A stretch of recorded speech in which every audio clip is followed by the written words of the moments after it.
Para Europa, los siglos XVI, XVII y XVIII comprenden lo que se conoce actualmente como Edad Moderna. La Edad Moderna abarcó más de 300 años. Comenzó en 1453 con la caída en manos de los turcos de la ciudad de Constantinopla y se extendió hasta el inicio de la Revolución Francesa en 1789. Fueron 3 siglos de cambios muy marcados en todos los aspectos de la vida humana. Sus protagonistas fueron naciones tan diversas como Italia, Alemania, España, Francia, los Países Bajos, Inglaterra, Suecia, Austria, Polonia y Rusia. La mayoría de estos países vivieron en ese tiempo etapas cruciales para su nacimiento y consolidación como poderosos estados nacionales. Veamos cómo fue que el continente europeo arribó a esta época de contrastes. Para comprender mejor la Edad Moderna, es necesario remontarse al siglo III de nuestra era, justo en los vastos territorios del Imperio Romano. En aquel entonces, Roma sufrió una gran crisis económica, política y social que perduró hasta el siglo V. Esta prolongada crisis auguraba la decadencia romana. Era imposible controlar el extenso territorio imperial. Además, predominaba la corrupción entre los gobernantes y los administradores. Los valores tradicionales se encontraban en decadencia y existía una marcada desigualdad entre las clases sociales. A estos problemas se sumaba el asedio por parte de los pueblos germánicos y centroasiáticos en las fronteras, desde donde invadieron grandes extensiones del territorio europeo. Los conflictos parecían no afectar al Imperio Romano de Oriente, cuya fuerza y riqueza prevalecieron. Habían heredado la cultura griega, la mayor parte de los obispados de la Iglesia cristiana y la autoridad del emperador. En cambio, en Europa, en lo que fue el Imperio Romano de Occidente, poco a poco se desarrolló una nueva cultura. Al mismo tiempo, el cristianismo empezó a ganar mayores adeptos y a madurar como religión popular. La autoridad del obispo de Roma se consolidó y a la postre llegaría a ser reconocido como papa o jefe indiscutible de la Iglesia. Las diferentes provincias que formaban el imperio vivían en constante conflicto, incapaces de encontrar una autoridad que los unificara.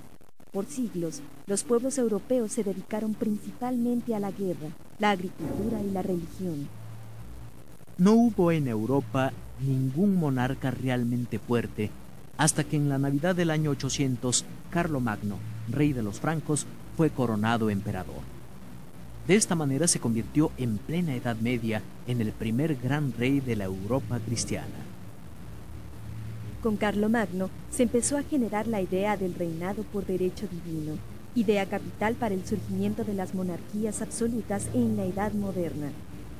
A partir del siglo XV, cuando varias naciones europeas se convirtieron en estados unificados, maduró la idea de que los reyes eran los representantes de la autoridad de Dios en los asuntos terrenales. Por lo mismo, no estaban sujetos a las normas que regían a la gente común. Los regímenes absolutistas depositaban en el rey todas las funciones del Estado. Era él quien ejercía y poseía todos los derechos: legislar, impartir justicia, mantener un ejército permanente, controlar la recaudación de impuestos y nombrar a los funcionarios.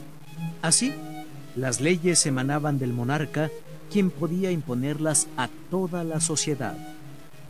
Para el siglo XVI, en la mayor parte de Europa occidental, gobernaban monarcas absolutos.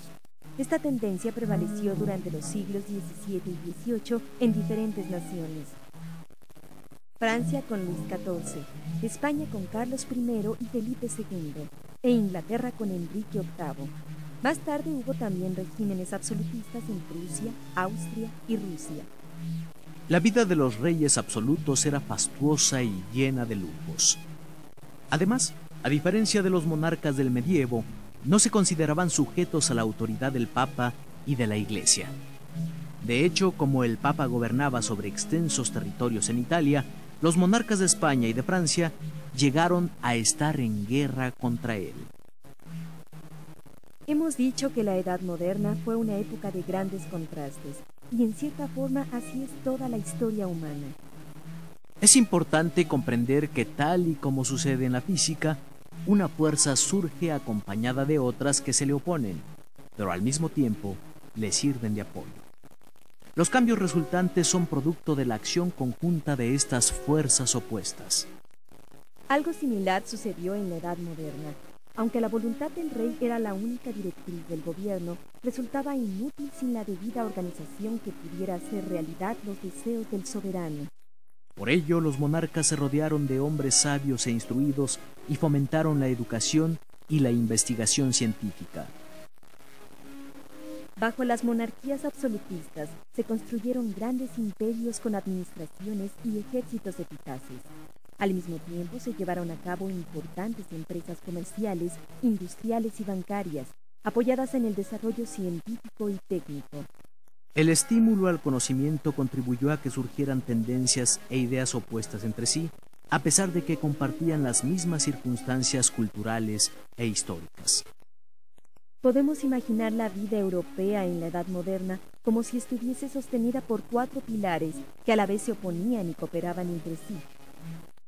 En la política, el absolutismo; en la economía, el mercantilismo y el colonialismo; en lo intelectual, el racionalismo; y en lo artístico, el barroco.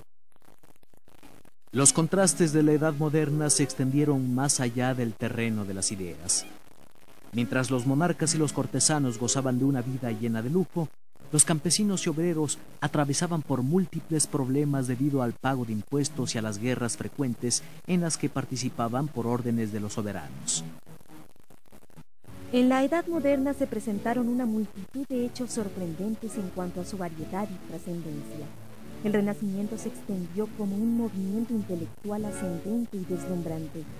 Los pueblos de distintos y lejanos continentes entraron en contacto como nunca antes lo habían siquiera imaginado.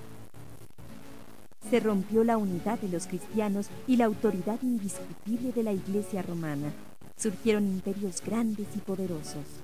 Obras musicales maravillosas de Mozart, Haydn, Vivaldi, Bach y Händel. Nacieron los principios de la ciencia y la técnica de nuestros días. Y esas luces se precipitaron hacia un final violento, envuelto en la decadencia frívola o militarista de los gobiernos y en el amaneramiento de las obras de arte. El racionalismo recuperó la confianza en la razón humana para el conocimiento del mundo. Sin embargo, en varias ocasiones, sus seguidores lo interpretaron mañosamente, como si fuesen ellos los únicos capaces de tener la razón. Esta circunstancia dio pie al surgimiento de dictaduras totalitarias, crueles injusticias y guerras sangrientas. En cambio, el sano empleo de la razón abrió camino al progreso científico e intelectual de nuestros días y al nacimiento feliz, aunque doloroso, de las democracias representativas.